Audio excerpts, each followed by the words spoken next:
আমো ঠিক আছে ঠিক আছে তুমি কেন নামো ওকে আপনি ভালো করো ঠিক আছে তুমি কেন নামো তুমি এটা ন্যায় বিচার পাবা ইনশাল্লাহ তুমি ন্যায় বিচার পাবা।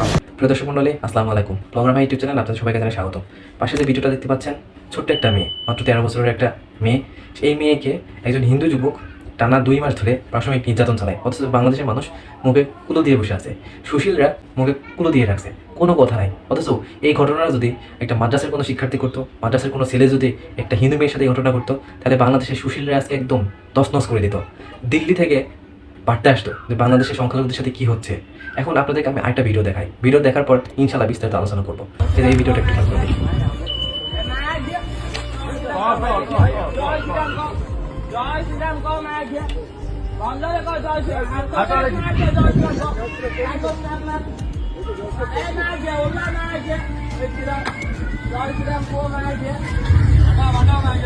প্রিয় বন্ধুরা, যে ভিডিওটা দেখলেন এটা হচ্ছে ইন্ডিয়ার কাহিনী। অবশ্য আপনারা দেখার পর ঠিকই বুঝতে পারছেন এটা অবশ্যই বাংলাদেশে না। জয় শ্রীরাম জয় শ্রীরাম জোর করে বলাচ্ছে, না বললে কি বাঁশ দিয়ে পিটাবে, এরকম একটা অবস্থা। তাহলে এই হচ্ছে ইন্ডিয়াতে ওরা ধর্ম নিয়ে কথা বলে, তারা নাকি শান্তি চায়। আর বাংলাদেশে কি করা হয়, যখন দুর্গাপূজা হয়, যখন অন্য কোনো অনুষ্ঠান, হিন্দুদের বড় কোনো অনুষ্ঠান হয়, বাংলাদেশের যেসব মুসলমানরা আছে, যারা মাদ্রাসায় পড়াশোনা করে, যারা আলেম আছে, তারা নিজ দায়িত্বে হিন্দুদের পূজা মণ্ডপে যায়, পাহারা দেয়, যেন বাংলাদেশে কোনো অস্থিতিশীল অবস্থা তৈরি না হয়, যাতে করে তারা ভালোভাবে, খুব সুন্দরভাবে যেন পূজা আয়োজন করতে পারে, পূজা শেষ করতে পারে। অথচ বাংলাদেশের মানুষ 92% মুসলিম। আর সেই দেশে একজন হিন্দু তার বুকের পাটা কীভাবে হয়, এত সাহস কীভাবে পায় যে একটা মুসলিম মেয়েকে দলবদ্ধভাবে ঘরে আটকে রেখে নির্যাতন করে, দলবদ্ধে হোক কিংবা সাথে আর কেউ থাকুক কিংবা একাই হোক, এই সাহসটা কই থেকে পায়? তা বাংলাদেশের যে জায়গায় 92% মুসলিম। আমি একটা কথা বলি, এই সরকারকে নিয়ে কথাগুলো না বললে নয়। হিন্দু সরকার, ভাবছিলাম দেশের মানুষের উন্নয়ন করবে, ভালো কিছু করবে, কোনো বালি করতে পারতেছে না। উল্টা ভারত থেকে যদি বলা হয় যে বাংলাদেশে সংখ্যালঘুদের উপর অত্যাচার করা হচ্ছে, কেন হিন্দু সরকার কী করে? না দাদা, সমস্যা নাই তো, কিছুই হচ্ছে না, এখানকার হিন্দুরা অনেক ভালো আছে। অথচ যখন হিন্দু কোনো ছেলে মুসলিম মেয়ের সাথে এরকম নির্যাতন করতেছে, তখন কোনো কথা নাই, সরকারের পক্ষ থেকে কোনো বার্তা নাই, সোশ্যাল মিডিয়াতে বড় বড় যে মিডিয়াগুলো আছে কারো কোনো কথা নাই। এটা সুশীলরা আজকে যদি একটা হিন্দু মেয়ে কোনো একটা মুসলিম ছেলে দ্বারা যদি এরকম নির্যাতিত হতো, সারা বাংলাদেশ কিন্তু উল্টা করে দিত এই সুশীলরা। অথচ এই সুশীলরা কী করতেছে, মুখে কুলু দিয়ে রাখছে, বিন্দুমাত্র কোনো আগ্রহ নাই, কোনো কথা নাই, কোনো মিডিয়াতে দেখলাম না এটা নিয়ে কোনো মাথা ব্যথা। অথচ এই ঘটনা কিন্তু 2 মাস আগের। গাজীপুরে একটা ছোট্ট একটা নিষ্পাপ মেয়েকে আটকায় রেখে পাশবিক নির্যাতন চালায় একটা হিন্দু যুবক।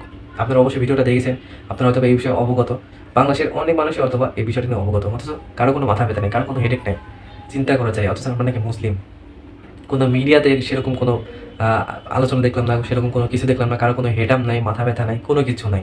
সুশীলরা এত বড় বড় কথা বলে, তাদের বিন্দুমাত্র মানে একটা দেখলাম না যে কেউ কোনো এটা নিয়ে প্রোটেক্ট করছে কিংবা প্রতিবাদ করছে। কারণ এই ঘটনা ঘটাইছে একটা হিন্দু ছেলে একটা মুসলিম মেয়ের সাথে এই ঘটনা ঘটাইছে। কিন্তু আজকে আমি আবারও বলতেছি, এটা যদি হিন্দু মেয়ে হইতো, কোনো একটা মাদ্রাসার ছেলে হইতো, বাংলাদেশ লন্ডভন্ড হয়ে যেত। তাহলে চিন্তা করে দেখুন ভাই, আমরা কোন জায়গাতে বাস করি, কোন জায়গাতে বাস করি। আর বাংলাদেশের যে আইন ব্যবস্থা, এটা নাই বলি, বিচার ব্যবস্থার যে অবস্থা নাই বলি, এই যে সাহসগুলো পাচ্ছে কই থেকে? বাংলাদেশের আইন ব্যবস্থায় নড়বড়ে অবস্থার জন্য এই যে এইসব মানুষগুলো এরকম সাহস পাচ্ছে। মুসলমানদের উপর নির্যাতন চালানো হচ্ছে, অথচ কারো কোনো মাথা ব্যথা নেই। এই জিনিসটা সব থেকে হাস্যকর লাগলো আমার, যে আমরা মুসলমান, আমাদের উপর নির্যাতন হচ্ছে। আমরা যদি সংখ্যাগরিষ্ঠ হইতাম, আমরা যদি ইন্ডিয়াতে হইতাম, ইন্ডিয়াতে যে ভিডিওটা দেখলেন কী করতেছে, জয় শ্রীরাম জোরে জোরে বলাচ্ছে। ইন্ডিয়ার বিষয় আলাদা, ইন্ডিয়ার মানুষ কটাক্ষ করে, মানে কট্টরপন্থী, ওদের বিষয় আলাদা, কট্টরপন্থী হিন্দু যেগুলো আছে তাদের বিষয় আলাদা। কিন্তু আমরা তো মুসলমান, আমাদের দেশে বাংলাদেশে 92% মুসলমান। সে জায়গায় আমরা কী বাল ছিটতেছি, কী বাল করতেছি। গুটি কয়েক কিছু মানুষ, কালকে দেখলাম ঢাকা কলেজের হয়তো বা কিছু স্টুডেন্টরা বের হয়েছিল, এটা নিয়ে মিছিল করছিল। কিন্তু কি হচ্ছে? আর কোথায় কোনো প্রতিবাদ আছে কি? কেন ভাই, কিসের জন্য নাই? এখনও সময় আছে ভাই। এই যে দিনের পর দিন একটা করে নিউজ আসতেছে, আসতেছে। আসিয়া ধর্ষণ থেকে শুরু করে কত অতীতে তনু দেখছি, আর অনেক এরকম একটার পর একটা ইস্যু আসতেছে আর যাচ্ছে, কিন্তু কোনো প্রতিবাদ নাই। কিন্তু আপনি যখন নিজে নিউজের পাতায় আসবেন, আপনি যখন হেডলাইন হবেন, আপনারাও যখন অতীতে মুছে যাবে, পরবর্তীতে আরেকটা যখন এরকম আরেকটা হেডলাইন আসবে, তখন আপনি বুঝতে পারবেন যে আপনার কোন জায়গাতে লাগছে।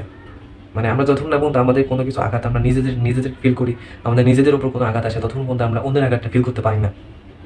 আমার এই ভিডিওর মাধ্যমে একটাই বার্তা, সুশীলরা যারা মুখে কুলু দিয়ে রাখছেন, এই জিনিসটা কী বলবো ভাই, মানে ভাষাই নাই, কীভাবে পারেন আপনারা? বাংলাদেশের অধিকাংশ মানুষ মুসলিম, একটা হিন্দু মুসলিমদের মধ্যে দাঙ্গা তৈরি হবে, এই ভয়ে আপনারা চুপ আছেন। না, এই জিনিসটা কখনোই করা যাবে না। দাঙ্গা হওয়ার তো প্রশ্নই আসে না, কিন্তু প্রতিবাদ যদি না হয়, তাহলে তো এইরকম হিন্দুরা আর সুযোগ পাওয়া যাবে ভাই।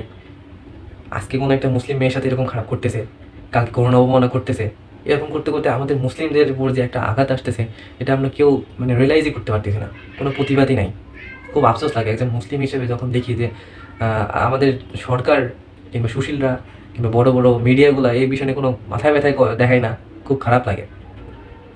কিন্তু এইসব মানুষদের উচিত জনসম্মুখে সবার সামনে বিচার করা, যাতে করে কোনোদিন সাহস না হয় এরকম অন্য কোনো মেয়ের সাথে এরকম ধরনের ঘটনা ঘটানোর। বাংলাদেশে ধর্ষণের তো কোনো বিচারই নাই, আর একজন মুসলমানের সাথে যখন করা হয়েছে তখন তো এটা আর বলার কোনো ভাষায় রাখে না, কারণ সুশীলরা তো সুশীলগিরি দেখাতে পছন্দ করে। কী বলবো ভাই, কিছু বলার নাই। যদি ভিডিওটা ভালো লেগে থাকে অবশ্যই লাইক কমেন্ট সাবস্ক্রাইব করবেন, এবং কী বলবো, নিজেকে নিজে সচেতন রাখতে হবে। এখন যা দেখতেছে আসলে দেশে তো আইন কানুন কিছু নাই, নিজেকে সেফ রাখার চেষ্টা করেন, কারণ এখন আমরা যে জায়গায় বাস করতেছি এটা আসলে যে কোনো সময় আমাদের সাথে যে কোনো একটা খারাপ কিছু হয়ে যেতে পারে, আর এই সময় আমরা কিছু করতে পারবো না, আমাদের কিছুই করার নেই। যখন যে জিনিসটা খারাপ যার সাথে হয় সেই বুঝে সেই কোন জায়গায় আছে। সুতরাং আপনার জীবনের জন্য এ ধরনের মেঘাচ্ছন্ন একটা অবস্থা যেন না নেমে আসে, সবসময় সচেতন থাকার চেষ্টা করবেন। সবাই ভালো থাকবেন। আসসালামু আলাইকুম।